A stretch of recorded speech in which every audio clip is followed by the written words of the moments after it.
はい、操作仕様についてパパッとね、説明していきます。はい、ここ電源ボタン。はい、これを押したらつきます。パワーは、1から、2、3段階まで調整できます。で、このボタンを押すと、雰囲気、ランプ、ここですね。なんか焚き火みたいな感じ。はい。で、次、首振り機能。これを押すと、回ります。角度はどうかな？結構、まあ、普通に、問題ない程度に回転してますね。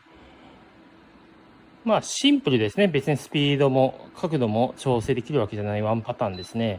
はい。で、タイマー。はい。これは、2、4、6、8と、12。12時間、2時間おきで、2から12時間で調整できますね。まあ割りかしつけてすぐ暖かいですし、リモコンもね、こういうのついてたのでね、結構便利だと思います。まあシンプルでね、使いやすいヒーターだと思います。まあお風呂やね、トイレの時にささっと使いたいなっていう時にいいですね。